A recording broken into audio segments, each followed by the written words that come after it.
Remember how I said I had a feeling I was going to have a Tyra Banks level meltdown at Minth? Well... No, God! No, God, please, no! No! No! No! My name is Kiri Callaghan, and this is gonna be a rough one.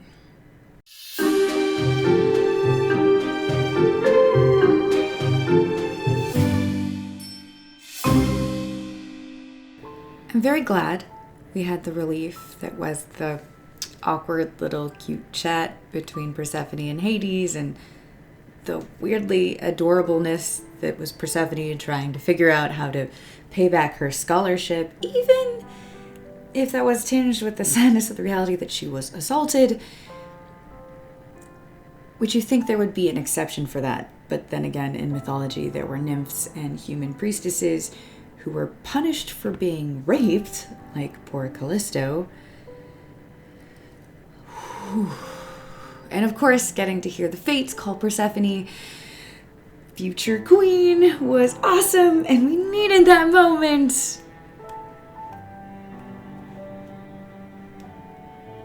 Because episode 76... You know what? I need to be cozier for this.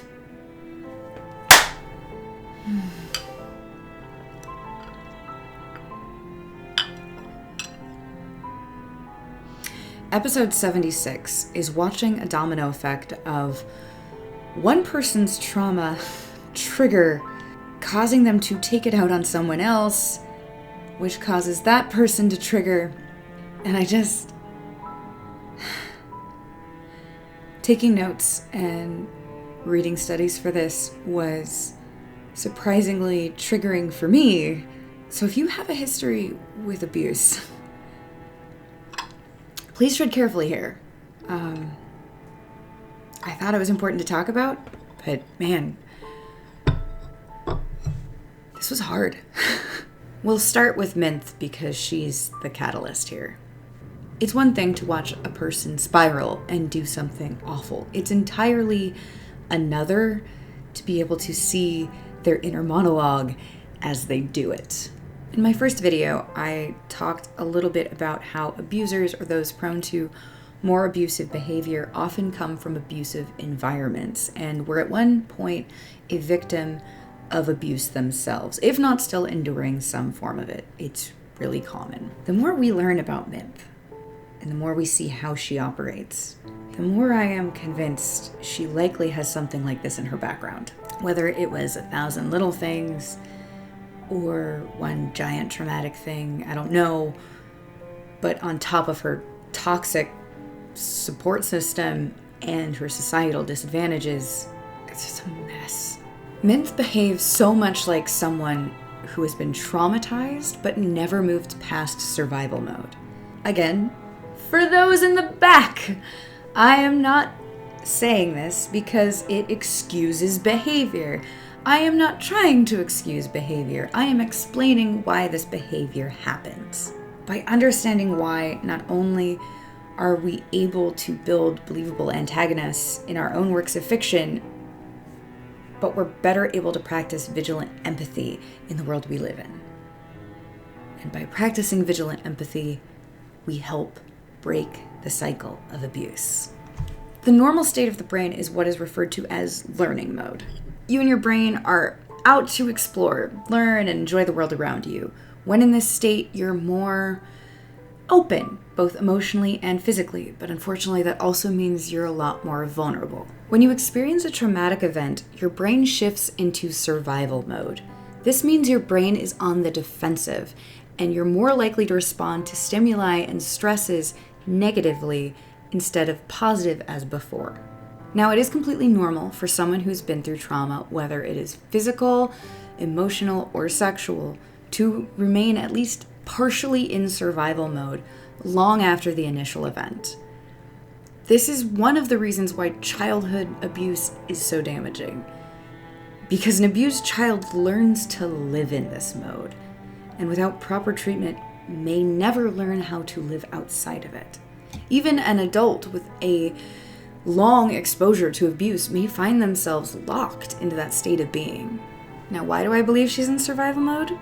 Well, she matches up with a lot of the qualities and habits of people who have this sort of psychological history. First, we know Smythe is abusive. Even before the actual slap, that's been established. She's emotionally and mentally toxic. Given the way Hades reacts to her being angry, we also can probably safely assume that this isn't the first time her anger has triggered him on some level. By the look on his face, and hers, actually, with the slap, this may be the first time she's actually been physically abusive. But we all know you don't have to hit someone to hurt them.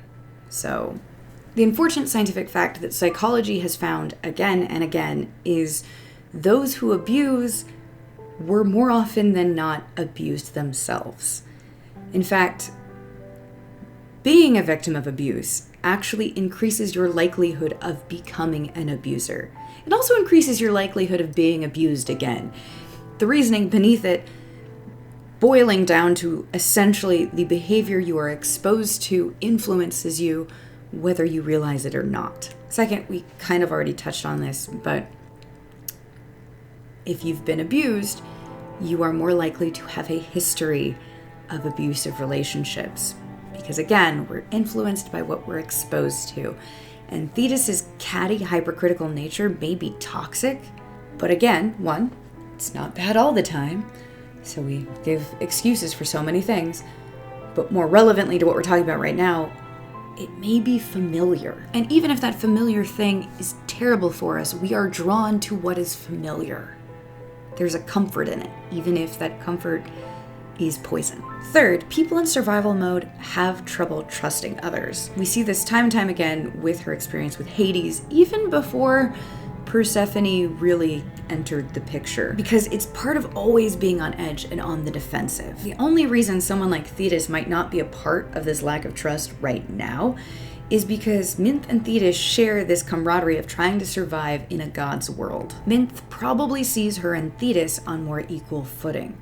They are the same on some level in her mind. We'll get into more of this later, I'm sure, but while Hades treats her like an equal, it's still the fact that there is a class difference.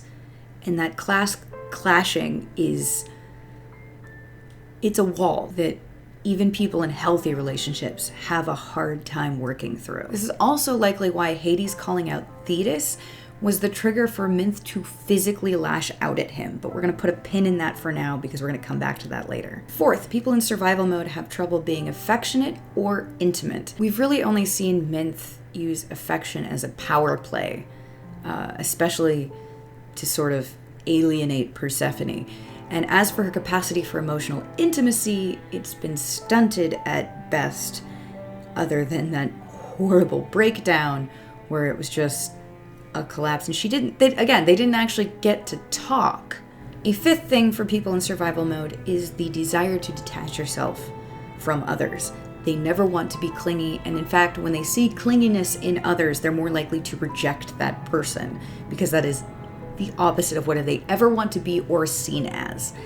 The idea of commitment or relationship makes them nervous because it means a willingness to open themselves up for the potential to be hurt again. So the way those in survival mode may detach themselves from those around them don't just include avoiding certain emotional connections, but actively sabotaging them. This includes, but is not limited to, purposefully not being reliable, establishing the firm boundary that this is not a relationship, and intentionally hurting people that are close to you. The general idea being that the person in survival mode believes you're already going to hurt them, so they're going to hurt you first. Episode 76 is a painful example of sabotaging the relationship mixed with psychological projection. Smythe knows she screwed up. She tells herself she had every opportunity in the world to make this work. She clearly feels extremely guilty and leaning towards self-loathing, which is also a potential sign of past trauma. In a healthy relationship, this guilt should have led to a dialogue which would have started with an apology from her. A real apology. As an admission of fault listing specific actions, a clear acknowledgement of how those actions hurt the person being apologized to and any consequences therein, and a statement of intent outlining how those actions will be avoided in the future, as opposed to getting in a cycle of false apologies where it's someone gets hurt, the person apologizes, they make up, nothing changes, it keeps going, which is actually common in abusive relationships, so I'm sure we're going to talk about that later as well. Instead of that apology happening, that guilt turned to anger. We have talked before that anger is a defense mechanism, and psychology generally agrees that anger is rarely, if ever, a primary emotion. It's one we shift to out of defense. A good deal of our anger is often motivated by a desire to not experience guilt, and beyond this, the distressing emotions of hurt or fear. Underlying it are such core hurts as feeling disregarded, unimportant, accused, untrustworthy, devalued, rejected, powerless, and unlovable. Even though the self-empowerment adrenaline rush that anger immediately offers is absolute crap, it can be extremely easy to get even addicted to that tactic if we frequently experience another as threatening the way we need to see ourselves. Note, I said the way we need to see ourselves, not the way we actually see ourselves. It's a very important distinction I'm going to make there. Because these situations often result in what is known as psychological projection. Projection requires the denial of specific aspects of social reality, usually coming from a place of, whose fault is this? Not mine. There's a basic swap between what is about oneself and what is about others. And you treat the other person consistently with how you feel about that quality in yourself. This comes from being not consciously aware about a certain quality in ourselves, or straight up wanting to avoid or ignore it because it's too painful to acknowledge. Let's break Minth's attack into two sections, the physical and the verbal. First, the physical. It's not a coincidence that that physical lash out happened after Hades called out Thetis.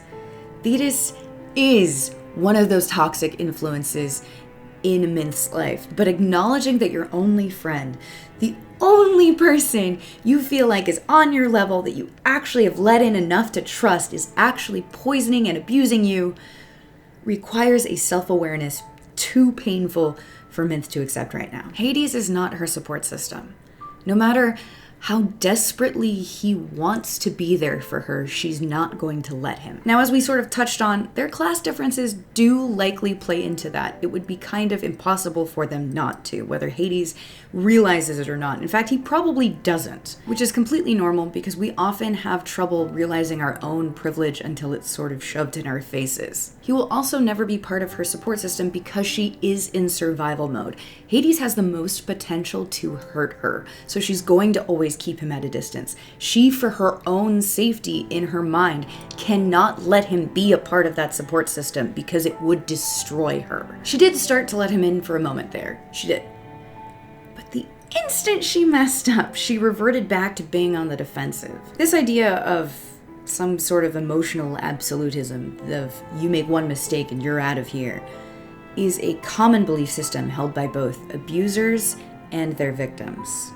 It's one of the ways that abusers will use to sort of hold the relationship hostage. Because Minth also believes this is how this works, she believes Hades is going to throw her out, so instead, she turns on him. And the biggest trigger for her is a threat to her perceived support system. That a god is attacking another nymph who Minth perceives as her friend. I mean, he's right in his very simple statement of she's not her friend. And we know by his dialogue, this isn't the first time Thetis has done this to Minth in some way, but accepting that means accepting a lot of painful things Minth knows in the back of her mind likely, but isn't ready to admit. So she lashes out instead. Literally. Because it's that call out that takes Minth from, it's not my fault, or it's his fault for expecting too much of me, which is still coming from a place of self-deprecation, to, you're lucky I'm even with you. And that's when she brings out the weapons she knows will cut deep. like comparing Hades to Cronus.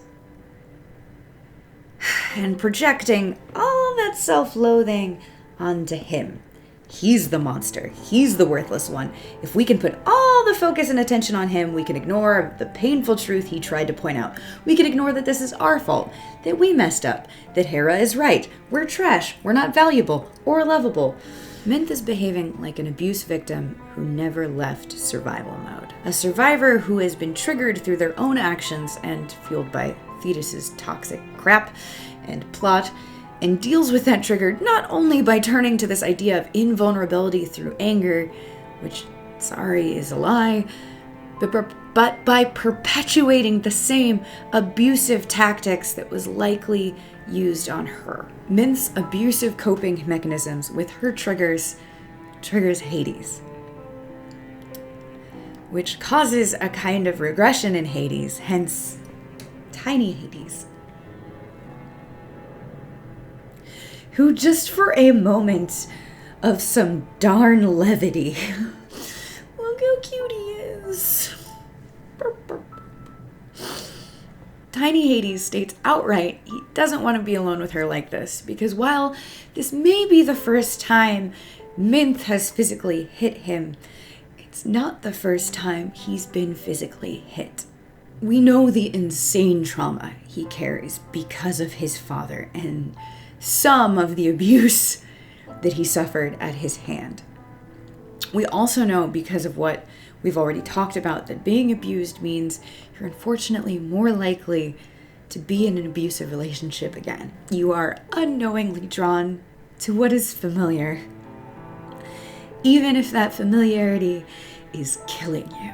I grew up in a physically abusive environment because of my older brother. To my parents' credit, they were loving, they were sweet, they were very kind, but it was the late 80s, early 90s, and my brother had bipolar, and nobody wanted to medicate a child who hadn't even reached puberty. So they just tried a lot of mindfulness exercises, which were not enough to regulate him. It's not the point. But when you're fostered in an environment like that, you get this weird sixth sense with violent anger. There is a certain kind that feels palpable in the air, even when you might not know why or whom it's coming from. This is a trait you find in highly sensitive people, or empaths as they're more colloquially known. And often those who have grown up in abusive environments develop that sensitivity as a mode of self-defense. To this day, despite that I've been to therapy and I'm actively working on my mental health, a certain kind of anger causes me to regress and want to fly the situation. It doesn't matter that Hades is thousands of years old. Experiencing that, especially during your formative years, stays with you. Let me explain regression a little. There are different kinds, some that are actually even healthier, like being in touch with your inner child, etc. But we're going to focus on more on Sigmund Freud's sort of definition of regression. Yeah, I know, Sigmund Freud, right? But he did have good psychological points as long as it had nothing to do with gender. According to Sigmund Freud, regression is an unconscious defense mechanism which causes the temporary or long-term reversion of the ego to an earlier state of development. Regression is typical in normal childhood, and it can be caused by stress, by frustration, or a traumatic event. Children usually manifest regressive behavior to communicate their distress. Because, let's be honest, as you're growing, when you're first born, you cry for everything because that's your only way of communicating. So that's still in the back of our brains as sort of like that base, primal, this is how I communicate my distress. Addressing the underlying unmet need in children usually corrects that regressive behavior. But regression in adults can arise at any age. It entails retreating to an earlier developmental stage, emotionally, socially, or behaviorally. Insecurity, fear, and anger can cause an adult to regress. In essence, individuals revert to a point in their development when they felt safer and when stress was non-existent, or when an all-powerful parent or another adult would have rescued them. Like his mom. This is also why it's really important that Hecate was there at the end, in my opinion. I know some people were really hoping Persephone could have been there for him, but I'm gonna be upfront with you. I feel that something like that would actually be more damaging to their relationship in the future, because you don't want to replace this need for sort of an all-powerful parent or mother with your love interest. That's opening doors to a lot of dangerous behaviors. Also, hey, weirdly appropriate for Sigmund Freud there. I love that Rachel depicts this shift in Hades with this moment between him and his younger self. It's simplistic and heartbreaking and perfectly embodies that emotion. I straight up cried, Kindred. There's not enough tea in the world. Part of Hades' arc is going to be learning how to save himself in these situations. Because while you do need that support system around you, the problem with regression is you can't wait for an adult to come save you. You have to be able to work through that. And I know that's part of his journey, and it's just so hard because, holy crap, it is not an easy journey to get through, and it's one I even still struggle with today. But thankfully, I'm in a better place. I have people who love me that I'm surrounded with all the time. I'm in a loving relationship now. Hades will get there. But it's gonna take some work, and that arc is gonna be painful.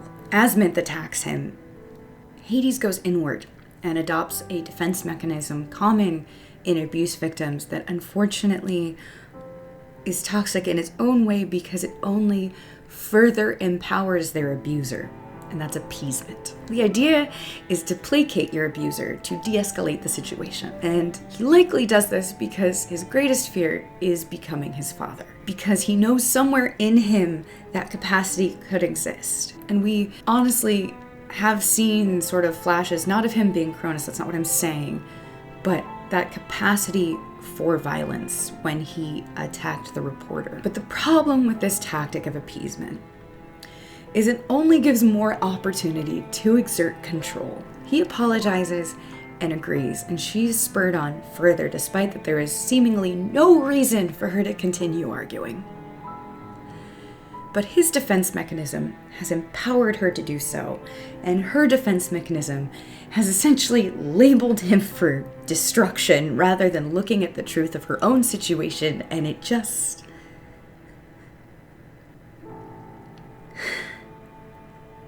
hurts.